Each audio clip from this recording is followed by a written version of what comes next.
Welcome to Tales from Flat Space, a podcast of science fiction and fantasy by yours truly, Gina A. Pond. Just know that the stories in this podcast may contain content that could be disturbing to some listeners. Listener discretion is advised.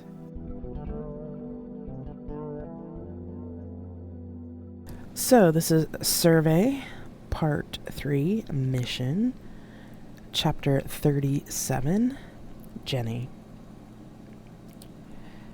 Mark had set an early alarm, so we were up just after dawn. While I used the network to buy my train tickets, I packed a bag with clothes and other necessities. None of it had any survey tech in it, as that had all gone with George and Beth before dinner. You can pick up the tickets at the station. I'll have one of the other guards drive you there. You should go now. The train leaves in an hour. Tears came to my eyes, and I wiped them on my sleeves. I rushed into him and kissed him, not wanting to leave him here and wishing we had never come to this fucking planet at all. "I love you," I whispered in his ear. "I love you too. Go now, please," he pleaded. I nodded and let go of him. I turned to the door when we heard thumping coming up the stairs. "Fuck, we're too late," I said. The door was kicked open and several men with guns stormed the room. Mark gripped my arm and whispered, "Don't fight them." It took every bit of my self-control to keep still with my head bowed. I heard familiar footsteps come through the door. "What is the meaning of this?" Mark asked loudly. "How dare you come in here?" "How dare I?" Father Cookson said. "Shut your mouth, exile." "I have no idea what you're talking about. I am Lord Marsden's son." The cleric stood in front of Mark. "You are an exile and a Unity spy. Your DNA proves who your father is, and I'm sure he'll gladly execute you like the pervert you are. Take him." Two soldiers grabbed Mark and dragged him out of the room. Father Cookson stood in front of me. "You I will send to the convent to determine if you too are a spy, or if you're just a simple woman who's been duped. It'll be worse for you if you try and resist." I resisted the urge to spit in his face and punch him, since I knew that would confirm what he had already presumed to be true. He turned and signaled the other soldiers to take me. They grabbed my arms, dragged me out of the house, and into a waiting car. Just before I was shoved in, I could see a second car driving off. Mark was gone. The car pulled up in the front of a compound in the middle of the city. The guards at the gate checked the credentials of the driver and let us through. When the driver stopped, the soldiers pulled me out of the car towards a set of large double doors. There were somber-looking women sweeping the concrete paths that led from the doors, while others gardened. They were all wearing dark gray dresses with white aprons and white caps. At the door stood a severe-looking woman wearing a more finely cut dark gray dress, with black buttons down the front and a high collar. "We'll take her from here," she said to the guards as we reached the door. They let go of me, and two other men in black robes grabbed my arms and held me still in front of the woman. "You have been remanded into my care at this convent. I am Mother Haggie. You will do as you're told, and if you disobey any order, you will be punished. You are here because God does not like disobedient children, and the Blessed Owen reminds us that we have a specific place in the order of things. Bring her." She led the way down the long gray corridor. The hall looked more like a hospital than a convent, and my anger was quickly turning into terror. What are they going to do with me? I kept my eyes firmly on my shoes as the men who held my arms half dragged me down the corridor. Their grip was strong, and I knew, even with all my training, that I couldn't fight both of them. They turned me towards an open door, and the floor changed from flattened linoleum to tiles. I looked up and saw a large room with shower heads on the walls. There were also hoses on one wall. The men stood me in the middle of the room. "You are soiled, girl. We will now cleanse you and purify you, for God tells us to make her holy, cleansing her by washing with the water through the word. You may begin." They ripped the clothes off me and pulled off my shoes, leaving me standing naked in the middle of the room. It was cold, and I started to shiver. They took the pins out of my hair and let it fall loose. They took off all my jewelry, including the wedding ring that Mark had given me. The rational part of my mind reminded me that the wedding wasn't our real wedding, but my heart clenched anyway. It had been real enough. One of the men picked up a hose. I was sprayed with a hard jet of icy cold water. The other man cleaned me with a strong soap and a rough washcloth until my skin turned red from the scrubbing. They even clinically cleaned my genitals. I was an object to them, nothing more. Mother Haggy just stood and watched as they hosed me down again, ensuring that all my parts were clean. A detached part of myself from another life thought it was a good thing I went to the most exclusive gender clinic in Unity, or I would be dead by now. They dried me off with rough towels, and forced me to lift my arms as they pulled a plain white cotton nightgown over my head. Mother Haggy turned and walked out the door, and the men grabbed my arms and followed. She went down another corridor that had doors on either side of the hall. We stopped at one door, and she reached into her pocket and pulled out a ring of keys. The door opened onto a white room with a bed and toilet, but no windows and no decoration except a cross of tiles on the wall. There was a fluorescent light overhead, making the room almost too bright. Mother Haggy stepped aside as the men brought me into the room and shoved me down on the bed. Yes, I think Father Cookson was right. You are a strong girl and might possibly fight with the will of God. She kneeled at my head, holding my hair in a death grip, while the men pulled up my nightgown. The Book of Owen tells us that women who lie with traitors will get ideas above their station, so we will remind you of your station. These priests will purify you with their seed. If you fight them, it will be harder for you. Do you understand? I nodded. I asked you a question. Do you understand? Yes. Yes, Mother. Yes, Mother. Better. To the priest, she said. Begin. The first priest pried open my legs, while the second and Mother Haggy watched. Now, girl, said Mother Haggy, the Book of Owen names women the vessels of the prophets and the receptacle of the seed of the righteous. You have no purpose in this life other than to bear the prophets of the next generation. For women bore our Lord Jesus, and so will bear the prophets of New Harmony, who are destined to rule the universe. You are nothing but a vessel for the priests to create the world in the proper order. A woman who will not serve will burn in hell and not rise to become an angel in heaven. No, stop. It hurts. I was crying from the pain as the priest continued, harder. It's supposed to hurt, girl. This isn't for your pleasure. You are only a vessel. You are nothing but a glorious vessel for the seed of the prophets. No, stop. I started to struggle away from the priest, but the other priest caught my ankles in a vice-like grip. Mother Haggy gripped her hand under my chin, still holding my hair. You will be still, or I will snap your neck, and you will go to hell for eternity. Her grasp made it hard to breathe, and I immediately went still. As the priest moved faster, Mother Haggy's litany of verses from the Book of Owen became a drone in my ear, telling me that I was nothing but a vessel, that my only purpose was to serve the prophets of God. I started to lose my hold on reality with the pain, until finally he stopped and fell on top of me. Excellent. Now that you've received this first purification, I will leave you to serve these two until they are done. She released my head from her iron grip and turned to the priests in the room. If she fights, beat her, but not her face. She can't be ugly in front of the others. They both said, Yes, ma'am. I leave you to it, then. And she left the room. The first priest replaced Mother Haggy at my head, and the second pulled off my nightgown all the way. Soon I couldn't keep track of anything, as time seemed to have no meaning, as both of them used me. They beat me anyway after they were sated, and then left me, bruised and bloody, on the bed, locking the door behind them. I didn't know if I was dying or not, but part of my brain laughed at the whole thing, knowing that their spent seed in me was worthless. That laughter followed me into darkness. Miss? Wake up, Jenny. No, I just wanted to die. Leave me alone, I told the voice. I couldn't tell if I said it out loud or not. No, miss, you must wake up. You're not done yet, Jenny. You need to wake up. Why? I asked both voices. I need to clean you up and feed you, miss. People are depending on you to finish this. Fine, I said, voice hoarse. I rolled over and immediately wished I hadn't. Everywhere was sore and crusted with blood and other fluids.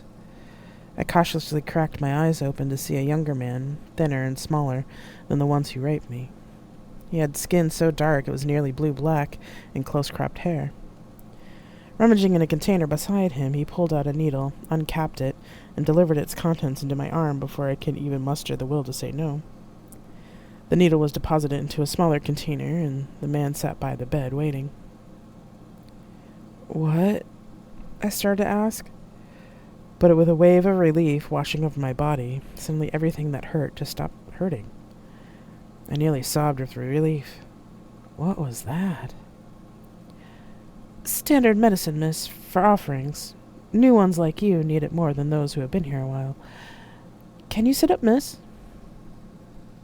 I gingerly pushed myself up, but found it was hard to stay sitting.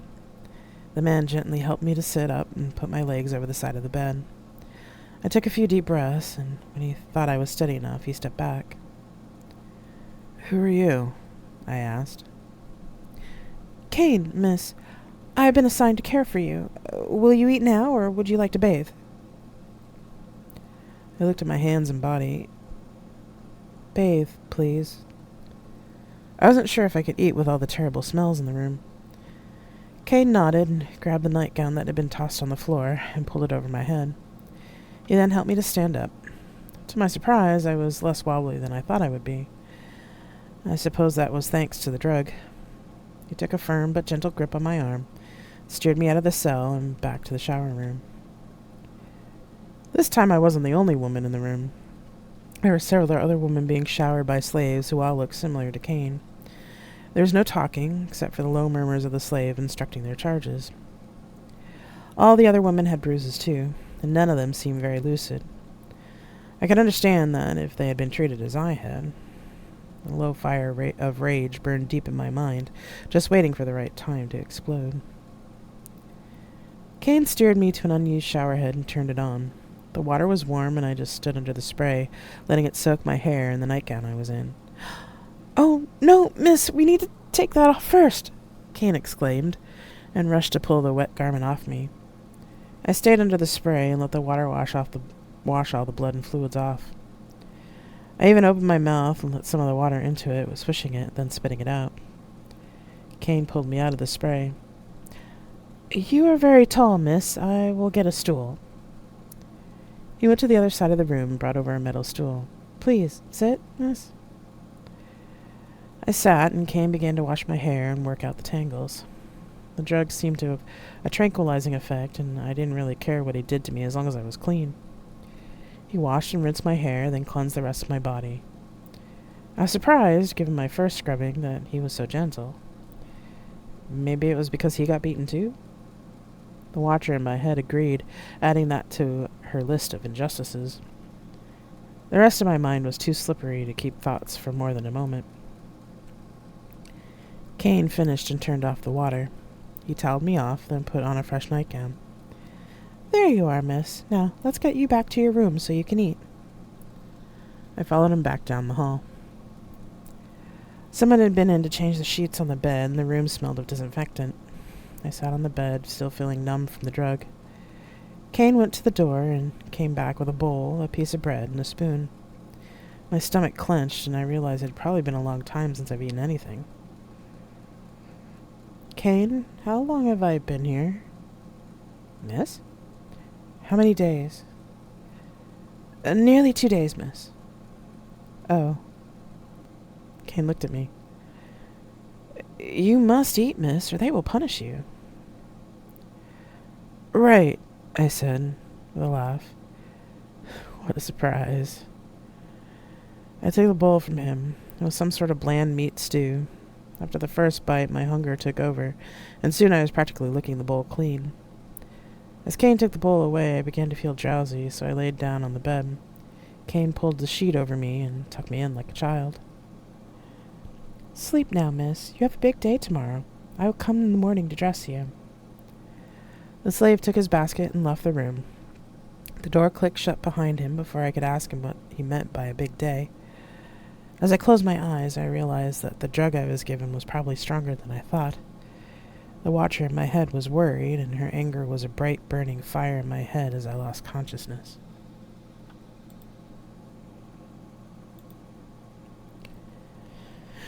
Chapter 38. Jenny. A key rattled in the lock of the door. I could hear booted footsteps walk to the side of the bed. Someone pulled the sheet off me, and I instinctively curled into a fetal position.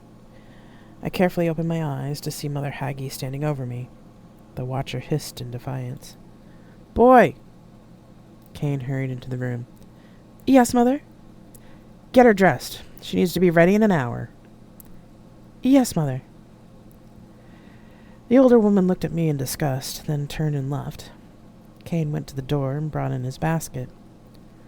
"Come now, miss. Sit up. I have breakfast for you, and clothes."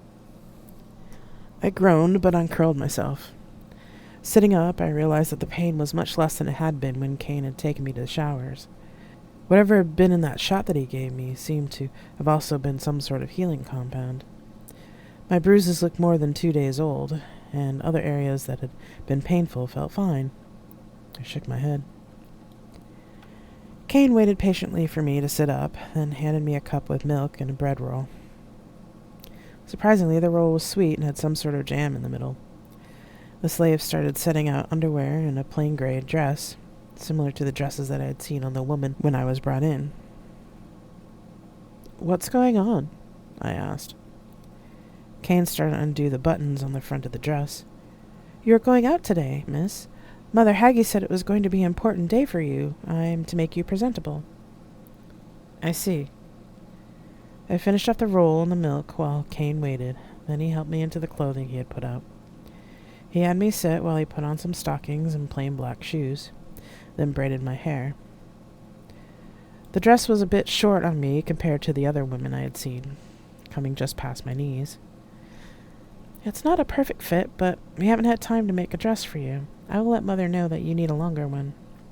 This will have to do for today. Please sit and wait until they come for you." Kane left the room. Sometime later, 2 priests came, took me by the arms, and led me out of the compound to a waiting car. They shoved me into the back seat, and Mother Haggie followed in behind me. She looked at me, and her lips thinned. "Your dress isn't long enough. We'll need to make you some proper dresses.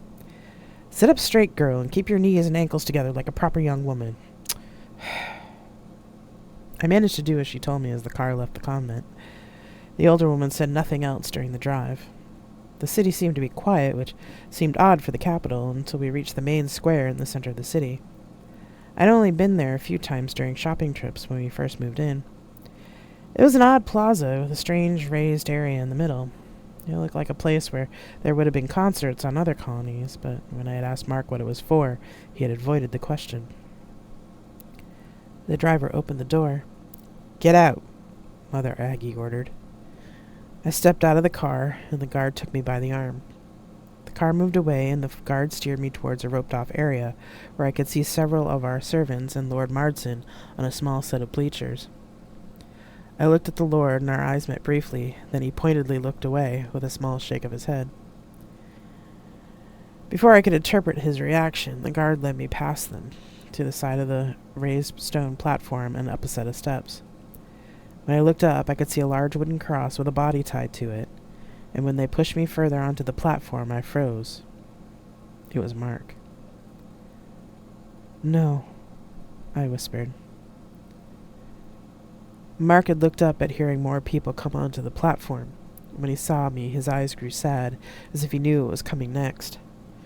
I tried to go to him, but the guard's grip tightened on my arms. Mark shook his head, and he mouthed, "I'm sorry." He turned his head away. I tried to fight the guard, but Mother Haggie stepped in front of me and slapped me across the face. "Sit! Now! No more noise!" she ordered. I stopped fighting, and the guard put me in the chair to the right of Mother Haggie. From there I could see why the city had seemed empty. A massive crowd had gathered in the square. The buzz of the crowd finally reached me, and it was almost deafening. The upper classes were arranged in special seating on one side of the plaza, close to the stage, or on balconies and windows in the townhouses overlooking the square. The worker caste were in the plaza proper, and slaves were behind them. Unlike the rest of the crowd, the slaves were still. The watcher appreciated their solidarity. A hush rippled through the crowd as another car came up to the platform. It had flags on each corner and blacked-out windows. When it stopped, the driver stepped out and opened the back door.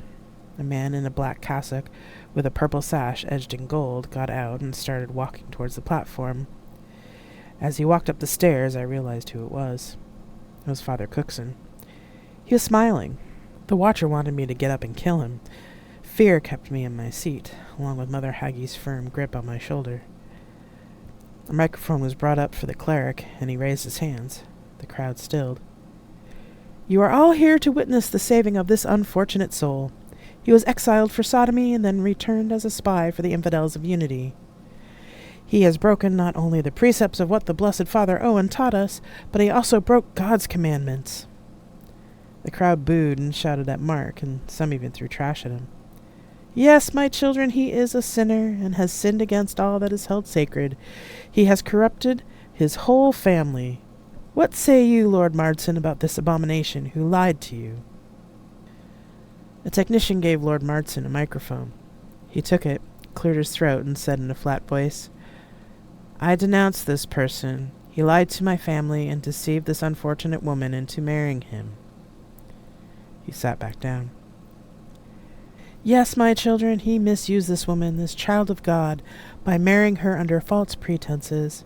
He has been tried by the ruling council and found guilty of treason and spying on our perfect world. He is to be crucified." The crowd, except for the slaves, went wild, screaming at Mark and denouncing him as a sinner. I could feel tears running down my face. "Sinner, do you have any last words?" A priest brought a microphone up to Mark's mouth. "Please, my wife, she had no idea. Spare her, please." "Spare her? You have corrupted her, and she will have to be purified of your sin. But the first step of her rehabilitation will start with you. As Judas helped our Lord and Savior Jesus Christ ascend into heaven through his sacrifice, so too will your wife pay for your sins." He turned to where we were sitting and motioned towards Mother Haggie. The woman pulled me out of my seat and steered me to where the cleric was standing next to Mark on the cross. "Exile, you are now to be executed by crucifixion, by order of His Holiness the Archpriest of the ruling council, and done by my hand. May you repent of your sins, and may God have mercy on your soul." He handed the microphone to one of the other priests, then a second priest brought up a large flat box. He opened it, and I could see there were 3 large barrel guns and a smaller gun. He took the first of the larger guns out of the box. He held it up to the crowd, who cheered. He held it up to one of Mark's hands that were tied, and yelled, "In the name of the Father God!" and fired. A large nail lodged itself into Mark's hand and into the wood. Mark screamed. The crowd cheered. I flinched at the sound of the gun. He took out the second large gun and went to Mark's other hand. "In the name of the Son!" he shouted, and fired the nail. Mark screamed again. The crowd cheered. I flinched again. He took out the third large gun and knelt in front of Mark. 2 priests held Mark's feet together, one on top of the other. "In the name of the Blessed Father Owen!" and fired. Mark screamed again, and the crowd cheered louder, especially after they saw me flinch again. Father Cookson wiped his hands on the towel and took the last gun out of the box. "Bring her." Mother Haggie placed me on Mark's right side, facing him. He was still conscious and swung his head towards me. Mother Haggie moved aside, and someone stood behind me. Father Cookson took my hands and put the gun into them. I could see that the safety was off. Another priest stood beside us, holding the microphone for the cleric. "Now, like Judas, you will free him of this sinner's life by being the one who wields the spear in his side." "Kill him," said my father's voice from the past. "No," I said through my tears to both voices. "I can't." "You will do it, girl, now," the cleric whispered in my ear. "Or would you rather not save his soul?" "Jenny, please." I looked up at Mark's face. He looked at me with clear but sad eyes. "Please," he pleaded again. You have to. No, screamed a voice in my mind. I will not be like my father. My hands were guided to rest the gun on Mark's side. For a moment, I didn't know if the man guiding my hand was my father from New York Colony or Father Cookson. All I could do was cry and stare at Mark's face as he mouthed, I love you. You'll do it, Julian, or I'll kill you, my father's voice echoed in my mind. I pulled the trigger. There was a loud crack, and my world shattered.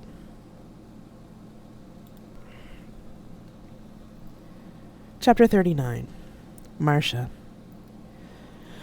I walked into the break area of the Survey Embassy offices several weeks later to find my staffers gossiping quite loudly over morning coffee in the break room. Jack, who had followed me in, went straight to the drink dispenser to order coffee, ignoring the others. Oscar was conferring with the night detail of fellow Musashi soldiers, an additional detachment of which had arrived a week into our tenure here. Given what we knew so far, I was relieved that they had shown up. Either Oscar or Jack, or both, had asked for them, and Oscar seemed to know them all.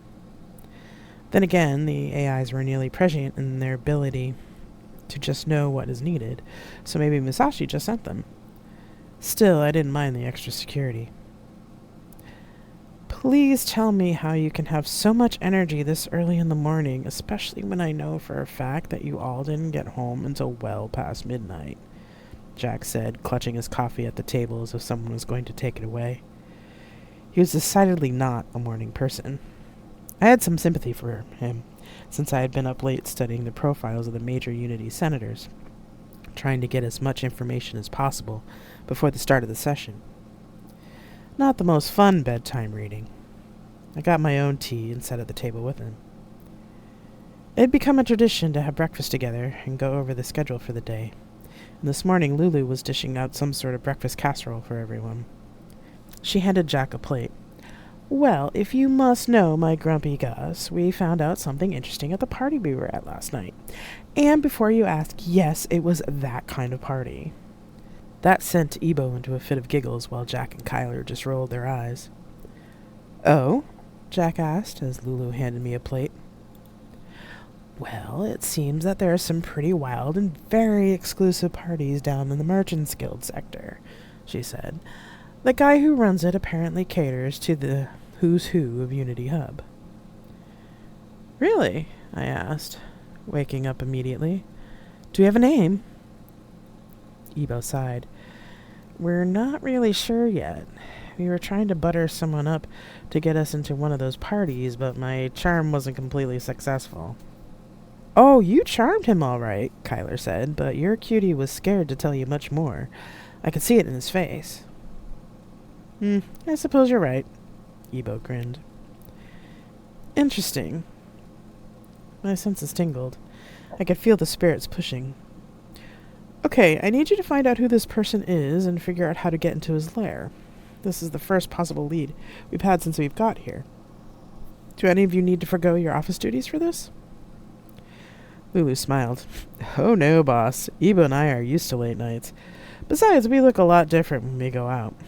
Then again, it probably wouldn't matter that much since survey people are known to be pretty wild and hedonistic. It'll need to be just me and Ebo, though, since Kyler has more duties than we do during the day. The reason we're interns is that interns are invisible.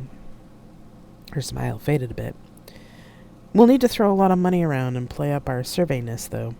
They're that kind of exclusive. Maybe we can play it off as being some sort of survey trust fund kids who got the internship because of their parents? Ebo and Kyler giggled. Jack nearly spit out his coffee. Right, I said, trying to bring back some semblance of order to the morning. I really hadn't thought of expenses, really, or money for that matter, since Survey seemed to take care of everything for us.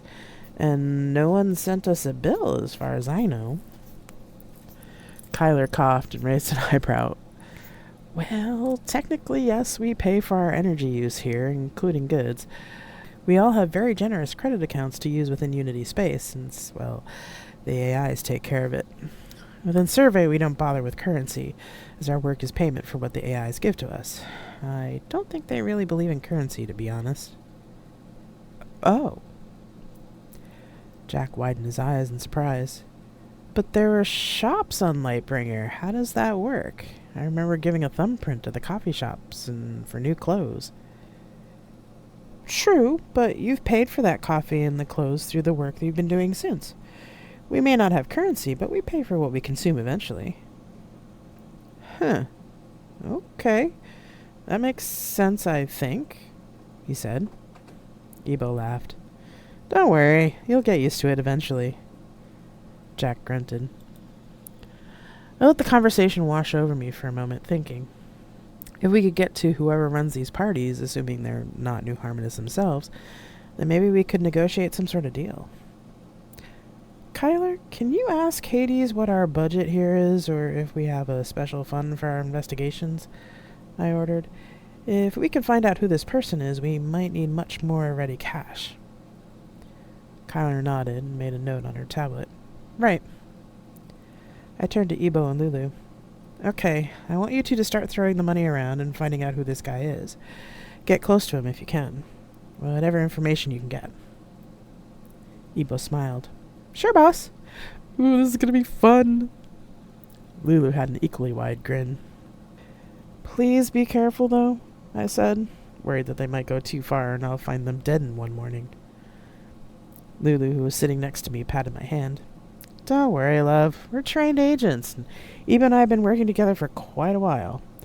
We're older than we look. She winked. I sighed. The weight of this mission seemed to feel heavier by the day. Later that night, I returned to my apartment, grateful the day was over. Playing diplomat to fussy senators was exhausting, especially when you don't really know who's the enemy or not. I had a list of guesses and no proof to speak of. Not everyone was as obvious as Doherty, although I was getting the impression that Doherty wasn't very popular with the majority of the Senate. Apparently his policies had been rubbing the more progressive factions the wrong way for some time, but no one could really do anything about them because he had the trade guilds on his side. It made me glad that I had technology to record and take notes on. Lights, I commanded, and went to the dispenser for a drink. I ordered a soda water, then turned around and nearly dropped my drink. Gods, Mal! Make some noise next time! You scared the crap out of me. Mal gave a grin. Had to make sure no one had come in with you. You know that. Besides, I coughed and you were so in your head that you didn't hear it. I sighed. Moving back to the living area, I sat in a chair across from the couch he was sitting on. I took a sip of the water, then put it on the side table. So, I take it that the cloak and dagger is because you didn't want to be seen coming into my office? You guessed correctly, sis. Although this is mostly because I wanted to see how you were doing, since I know the session just started. It's always crazy the first couple of months. I scrubbed my face with my hands. You are not kidding. And all of them always seem to want concessions from Survey for colony rights, or for mining rights, or to try and figure out how to get me to have the head of Survey, no, the real head of Survey ambassador, to come and address the Senate. I shook my head. They just don't seem to get that that's just not possible unless we move the Senate to the Oort Cloud. Not a bad idea. Can we do it without the station? Mal laughed. I let myself chuckle. Feeling that bloody minded, are we? He nodded. Mind if I get a beer? Sorry, I locked out the alcohol programs. You'll have to settle for whatever else it is you drink. Mal looked at me for a long moment, then said, Coke. Can you believe they still make that stuff after centuries? It's the spot, though, even though now it can't ruin your teeth. He dialed it in and grabbed a glass. You're right about the mole, although as I dig, I think there's more to it. I've been seeing agents get sucked into this weird men's group lately. I'm worried this group goes straight to the top, and they might be connected to the ones you're trying to get rid of. It's possible they're in Fleet, too. This goes really deep, Em. He paused for a moment. Are you sure you and your survey people can really route out these people? I wondered how much to tell him, especially when I gave oaths to Survey. Survey's been working on this for a long time, Mal. They've been playing the long game and wouldn't have decided to act if they weren't sure of success. I hoped I sounded convincing, especially when I wasn't so sure myself. My staff are more than they seem. Mal raised an eyebrow. I see. He took a sip of his soda. Maybe they can help me then. What do you need? I've been monitoring communications, and there are some of the emails that just don't make sense. They're all really, well, boring. They have pictures of family and audio greetings, and they're all perfectly correct. But there's enough of an excess of this boring banter between senators and others in Fleet and UI to make someone who's actively looking for anomalies take a second look. He handed a tablet over to me. There are just too many of these totally normal, weirdly boring emails. I looked at the examples on the tablet. They seemed ordinary enough, but I also wasn't a communications expert. Hang on a sec. I picked up my tablet and sent a message. A few minutes later, the doorbell rang. Come in, I said. Jack walked in. What's up, Marcia? He asked, but then saw that I had company. Oh. Jack, this is my brother Malcolm. Malcolm, this is Jack Kirby, former fleet lieutenant and now my bodyguard. He's also a communications specialist. He was the one who figured out that the data from the pre-call team on the planet at A4413 was faked. Ah, so you're the one making sure my sister doesn't get into too much trouble around here. He held out a hand to Jack. Jack shook his hand and shrugged. I do my best, although it's a tough job. He deadpanned.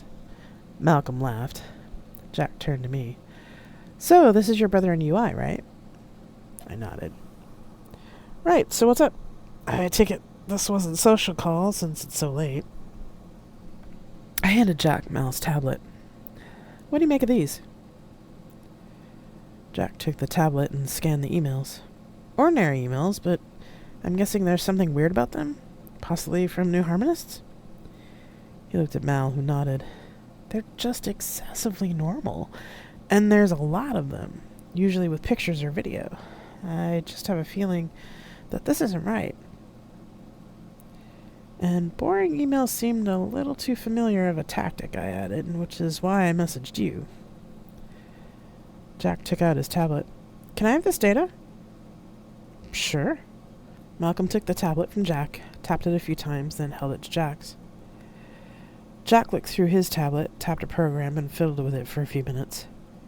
What's he doing? Asked Mal. He's got his methods, I said, with a grin. You can thank a paranoid comm school teacher, actually, Jack said, keeping his eye on the tablet. Impressive, said Mal. Jack chuckled. I haven't done anything yet. I smiled. I was glad they seemed to like each other.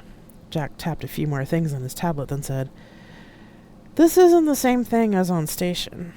That was more like the same data copied over and over again. These emails have pictures and videos that seem normal enough attached to them, and judging by the size, they could be anything. He thought for a second. It could possibly be steganography, though. We can have the kids send it to the AIs for analysis. Ah, right. That makes sense. Hiding things in plain sight. Mal looked thoughtful for a moment, then asked, Kids? It's what he calls my secretary and interns, I replied. Uh-huh, Mal said. And you can trust them to keep this quiet? I looked at Jack and he shrugged. I sighed.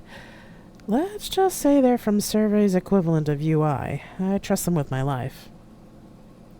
Jack nodded in agreement. All right, I'll send you more data to analyze when I find it. Malcolm stood up to leave. I don't suppose we could figure out what's being sent. Unfortunately, no, not without the encryption key. Oh, wait, before you go, Jack exclaimed, do you know anything about a guy in the merchant's quarter who throws wild exclusive parties? I had completely forgotten about the morning's conversation and was grateful that Jack thought of it. Mal sat back down. As a matter of fact, I do. What's he got to do with anything? The kid's heard some rumors about some special parties he's been having. Since he knows all Unity Hub's elite, we think he might have information that could be useful to us. His name is Mac Olka, and good luck getting anything out of him. UI's been trying to plant agents in his organization for years. Usually doesn't take him long to suss out a spy and make them disappear. Tell your kids to be careful, especially if they're any skin color other than white. Mal made a disgusted face. Jack and I looked at each other. Wait, there's been disappearances specifically of people of color? I asked. Mal looked surprised. Huh, I suppose you wouldn't have heard about it yet, since you just got here. Yeah, there's been a number of disappearances of people of color from the hub's worker sectors. No one particularly notable, but a lot of people who generally travel under the radar. UI's been keeping track of it, but they always seem to just disappear after going to one of Olka's clubs. In fact, a colleague was looking into it, but he suddenly left UI to go back home and hasn't been heard from since. No one's been assigned to that case again, and if anyone asks, they're told not to ask again. He paused for a minute, put his face in his hands. Oh, shit. I think there's no maybe about the director, Mal, and this strange men's group in UI, I said. Malcolm stood up and paced. Jack's mouth was a thin line. There's more corruption in Unity Hub than my brother really wanted to admit. At least Jack and I had known we were going into a pit of vipers. I thought for a moment, then said, Mal, you can't go after him or any of them yet. We need solid proof. Get us more data and we'll take them down. Mal sat back down with a faraway look on his face. Jack gave him a look of sympathy. Yeah, you're right, sis. We need more. He shook his head, and when he stood up, his face was a mask. I'll have more data for you tomorrow, Jack, he said, and walked out the door. Is he going to be okay? Jack asked, when the door shut. I stared at the door. I honestly don't know, Jack. He's my little brother, but I don't really know him anymore. I don't know what UI has put him through. There's something between him and the director, I think. Thinking over the conversation, I said, yeah, I think you're right. Chapter 40. Jenny. So, this is the woman that the exile took to wife to spy on us? Yes, Archpriest. She is quite tall, isn't she? Yes, Archpriest. I felt strange hands lift my body off the bed. The two men who were talking seemed like ghosts. The hands had no bodies attached to them. Time and consciousness seemed to come and go as if I was floating through life. They took off the nightgown they had put me in, and I felt the cold from a distance. Do you think she is also from the Infidels? I'm not sure, Archpriest. She might be. But they're a tall woman out in the country. Yes, you have a point. She would be a good specimen for the rites. What about her catatonia? She hasn't been responsive for nearly a month. Even the priests who have used her have said that it's like seating a corpse. Laughter. As if vessels matter for anything other than breeding, Jay. She need not be responsive to carry a boy child to term. Pause. If you're that concerned, send her to the surgeons and have them take a look at her later, but have her ready for tonight. Yes, Archpriest. Footsteps faded as they left the room. I could feel someone stand in front of me. They cupped my chin and lifted my face to theirs. Out of the fog, his face seemed to be my father's, but then coalesced into Father Cookson. I tried to back away from him, but the other priest held me fast. So, there is some life in you yet, and now you have the proper amount of fear. Excellent. He let go of me and was eaten by the fog. I felt the nightgown being put on me again, and the priest let go of me. I fell onto the floor and hit the side of the bed. I couldn't feel the pain of the impact. You, boy, you have care of this girl? Yes, Excellency. Begin preparing her for this evening's ordination rite. See to it that she's bathed thoroughly. Yes, Excellency. Gentle hands helped me off the floor and stood me up. I felt the same hands gently put the nightgown over my head again. Come, miss, the hands said, and they led me out of the room. The hall was just a gray blur. Time was meaningless. Water sluiced off me. It was as if I was feeling it from far away. The watcher seemed further away, too. I wondered if she would come back. She seemed to be important. I couldn't remember why. I was oiled with some pungent-smelling oil, then toweled off. A plain white dress was put over my body, and I was led back to my room. Hands pressed me down to sit on a stool. Someone started brushing my hair. Kane, I thought. His name is Kane. He braided it and pinned it to the top of my head. There, miss, you're ready. Come now. The room was dark. I was hanging by my hands from the ceiling, naked again. It was silent for a long time. How long before I could hear the murmur of voices around me, I didn't know. After a while, there was a rapping of something on the floor, and the murmuring stopped. A light came up and illuminated 2 doors. The crowd started to sing. Onward, Christian soldiers. I remembered that song. Where had I heard it before?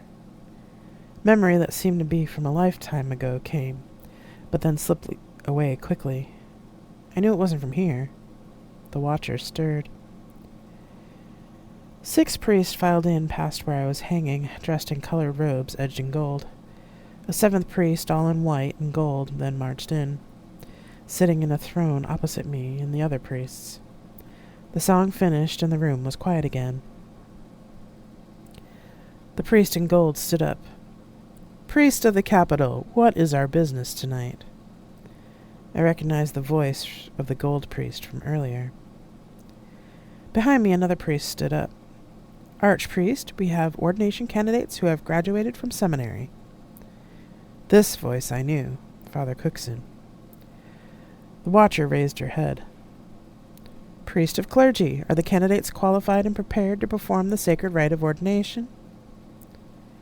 Another priest rose behind me. Yes, Archpriest. They have all graduated from seminary with distinction and are qualified to undergo this rite. Bring them forth, said the archpriest, and there was a sound of a gavel. An organ started playing some sort of hymn as the candidates were brought in. The lights followed them, and I could see them across the room in white robes, but they were far enough away that I couldn't really make out their faces. There were 7 of them. You have been presented here tonight to receive the gift of apostolic succession, to take your rightful place as men in clergy. You will now be tested. Prepare them. Some other priests came out of the shadows, and the white robes were taken away. Naked now, they were blindfolded and tied. The watcher thought this was some seriously weird shit. I had to agree, but I also didn't care. They were going to use me for whatever this was. What else could they really do that they haven't done to me before? Prepare the offering. Suddenly, a light shone in my face. I was taken down from where I had been hanging. 2 priests held me, since my legs refused to hold me up. A third put a blindfold on me. They dragged me to another spot in the room and sat me on a cold stone surface. Hands grabbed my legs and spread them open. Other hands poured oil on me, which ran cold down my body. They rubbed it all over me. There was an odd smell to it, and it made my skin feel too sensitive. It tingled and forced me to be willing, even if I wasn't. My breath came faster. The watcher became angry at the shame that rose in me. The priest laid me down with my legs hanging over the end of the stone surface. I could hear the sound of leather against flesh and people walking around the room. The noise stopped. Another priest began to speak. You have traveled down the road of evil and temptation. There was a gasp. It is better for my blade to cut you than you to lie to me. Do you swear you have been pure and live by the word of God and blessed Father Owen? Yes, came the reply. Then follow the path of righteousness. I could hear them move to the other side of the room. You have traveled the road to righteousness. Are you willing to sacrifice yourself for the good of our people, as our Lord Jesus Christ did in his last days?" "Yes," came the reply, a little stronger this time. 40 lashes, then. Count them." A thwack of leather on skin, then 1. The flogging kept going, and I started to feel as if I was floating again. The oil they put on me seemed to relax me, and the repetitive sound made me lose all sense of time and space.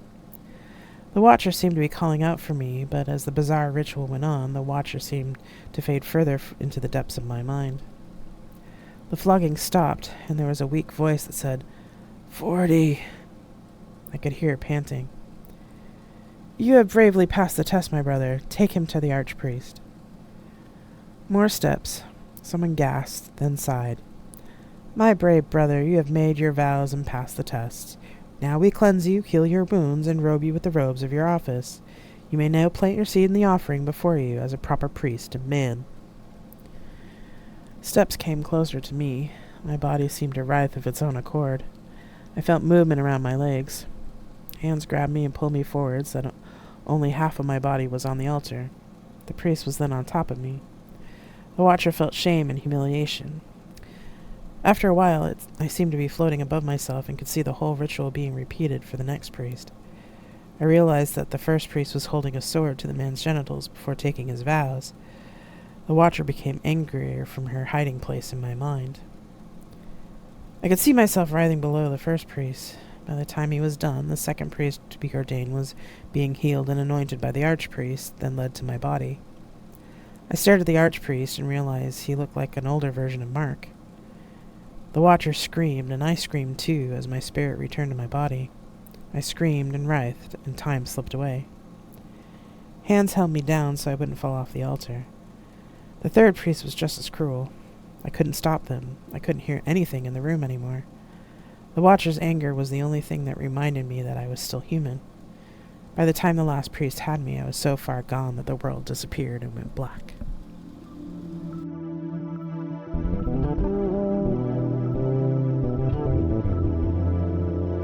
You have been listening to Tales from Flat Space. If you want to support me in my writing, there are many ways to do it. Share this podcast, follow me on my Twitch channel, or buy my books. All you have to do is go to revgenapon.net and click on the relevant links. Thank you very much for listening, and I'll see you next time.